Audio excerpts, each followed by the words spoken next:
Hello, जय श्री कृष्णा, जय श्री राम, जय श्री राधे राधे, जय श्री भागवत। इस प्रवचन में आपको श्रवण कराएंगे जब भक्तराज नरसिंह मेहता को सारंगधर की चुगली के कारण राजा ने दरबार में बुलाया। दूसरे दिन राव मंडली के दरबार में भक्तराज हाजिर हुए। सारंगधर, बंशीधर, अनंतराय इत्यादि अपने ही कुटुंबी जन नरसिंह राम का अपमान करने के लिए इस तरह उतारू होकर दरबार में बैठे थे। जिस तरह काठ को काटने के लिए काठ का ही टुकड़ा कुल्हाड़ी का बैट बना हुआ रहता है, भक्तराज को ज्ञानहीन ठहराने के लिए सारंगधर अपने शहर के 2-4 सन्यासियों को रुपए का लालच देकर ले आया था। जब सब लोग आकर यथास्थान बैठ गए, तब राजा ने सारंगधर की मंडली की ओर देखते हुए कहा, कहिए आप लोगों का क्या कहना है। राजन, यह नरसिंह राम इस शहर में रहकर अनेक प्रकार के ढोंग रचकर जनता को भ्रम में डाल रहा है। भक्ति का झूठा बहाना बनाकर अनेक प्रकार के अनाचारों की घोषणा कर रहा है और स्वयं अज्ञानी होने पर भी अन्य मनुष्यों को ज्ञान देने का निंदित कार्य एवं धर्मशास्त्र विरुद्ध कार्य कर रहा है। उक्त राजा का धर्म है कि ऐसे अधर्म की वृद्धि करने वाले मनुष्य को उचित दंड देकर अधर्म से देश की रक्षा की जाए। सारंगधर ने अपनी शिकायत पेश की। सारंगधर जी, मैं बहुत दिनों से भक्तराज की बातें सुन रहा हूँ। वह भगवान कृष्ण के प्यारे भक्त हैं। जन्मों से लेकर आज पर्यंत उनके ऊपर किसी प्रकार का कलंक आया हो ऐसा सुना नहीं है। फिर आज वृद्धावस्था में उनके अंदर कोई कुप्रवृत्ति पैदा हो, जैसा कि आप कहते हैं, असंभव है। ऐसे बीतराग महात्मा भगवत भक्ति के द्वारा संसार को सच्चे मार्ग पर ला देते हैं।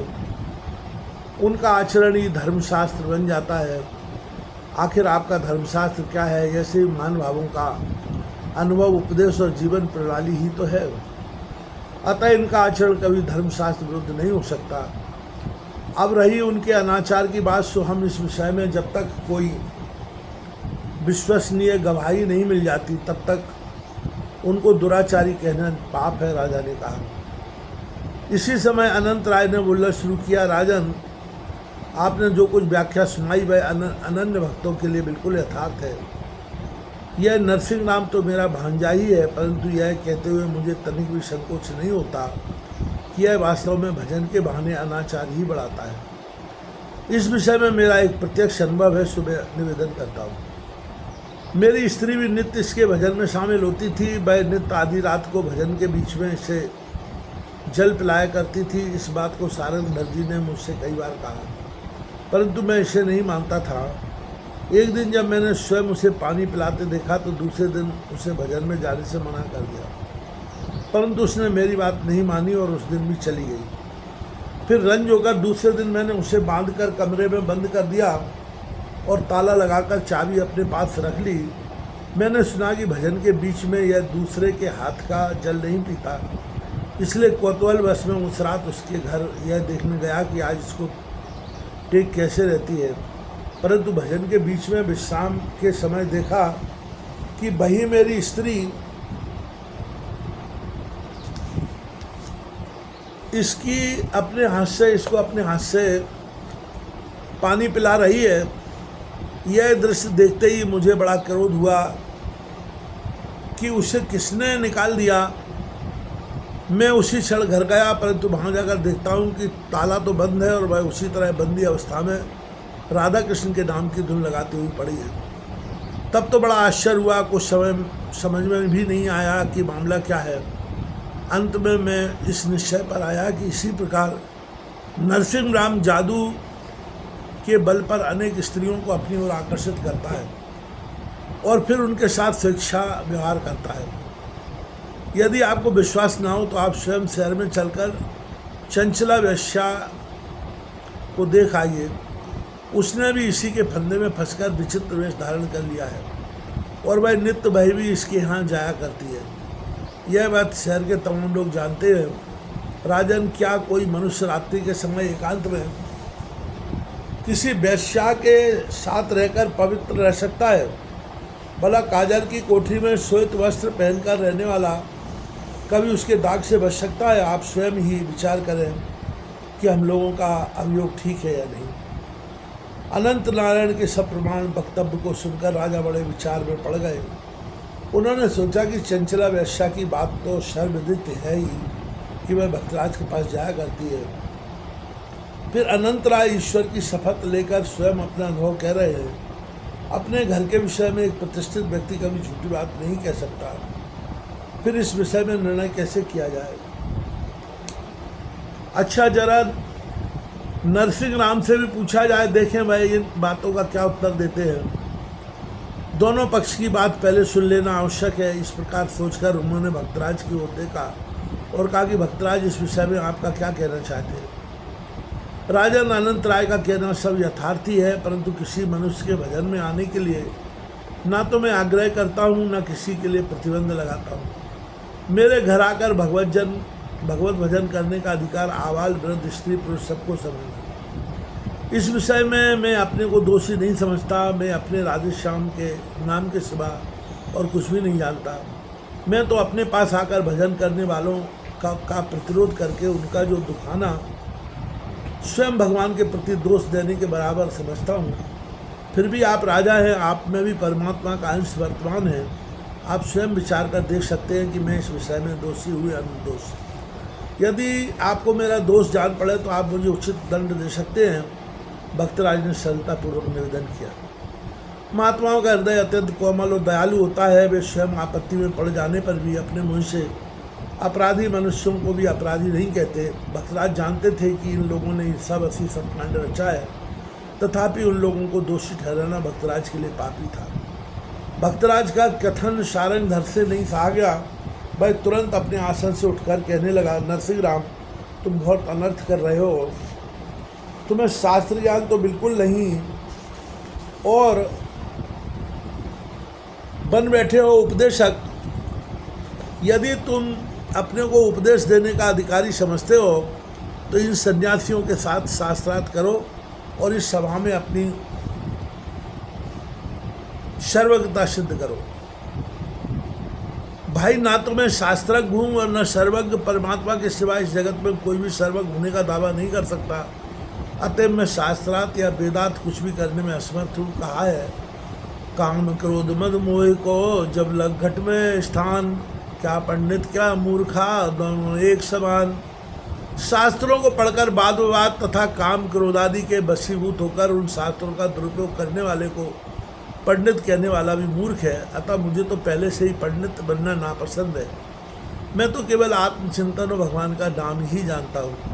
भगवत चिंतन के द्वारा जब तक आत्मा की पहचान नहीं होती तब तक यज्ञ तप और व्रत आदि साधन भी उपयुक्त फल नहीं देते। सुनिए प्रभाती, ज्या लगी आत्मा तत्व चिन्हो नहीं, त्या लगी शर्म झूठी। मानुष दे तारो एमेल गयो, माओ ठानी जैम वृष्टि बूठी। सूथ्यु स्नान सेवा ने पूजात की, सूथ्यु घेर रह दान दिए। सूथ्यु धर जटा भस्म लेपन करे, सूथ्यु लाल लोचन कीधे।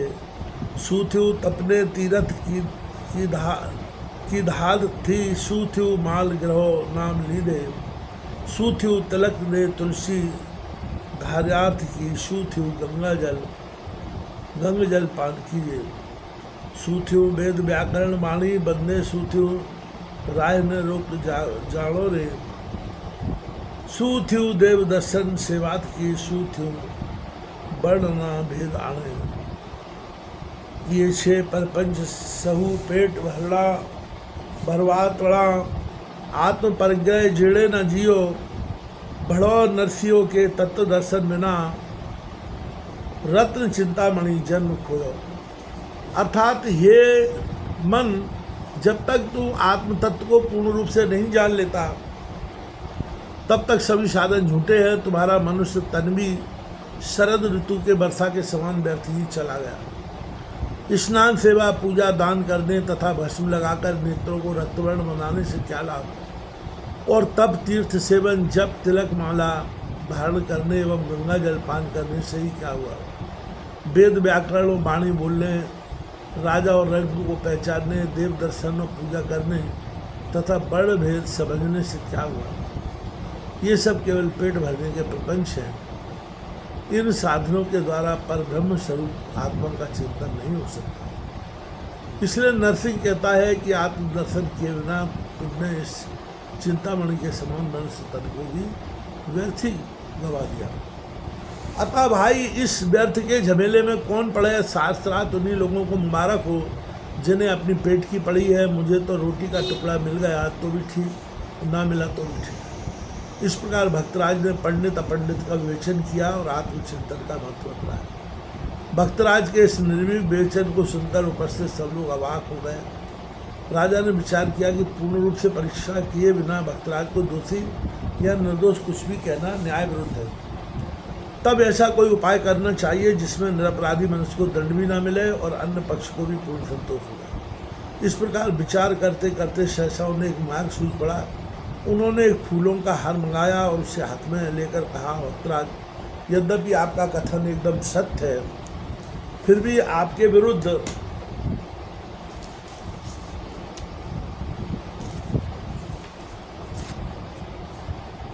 इन लोगों की गवाहियां होने के कारण सत्य असत्य का निर्णय करना कठिन हो गया है। अतः मैंने एक उपाय सोचा है जिसमें न्याय भी ठीक ठीक हो जाए और दोनों पक्षों में किसी को कोई शिकायत करने का मौका न मिले। आप यह पुष्पहार अपने हाथ में लीजिए और राज मंदिर में चलकर भगवान राधा दामोदर के कंठ में समर्पित कर दीजिए। मैं स्वयं मंदिर का ताला बंद करके चाबी अपने पास रखूँगा। यदि कल प्रातःकाल होने के पहले स्वयं भगवान प्रकट होकर यही हार आपके गले में डाल देंगे तो आपको निर्दोषता सिद्ध हो जाएगी, और यदि ऐसा न हुआ तो फिर आपको उचित दंड दिया जाएगा। राजा का यह अंतिम फैसला सुनकर भक्तराज ने प्रसन्नतापूर्वक कहा, न्यायप्रिय नीतिज्ञ राजन, भगवान भक्तवत्सल हैं। यदि मेरी सच्ची निष्काम भक्ति उनमें होगी तो वह अवश्य अपने कंठ का हार मुझे दे देंगे, और यदि ऐसा ना भी हुआ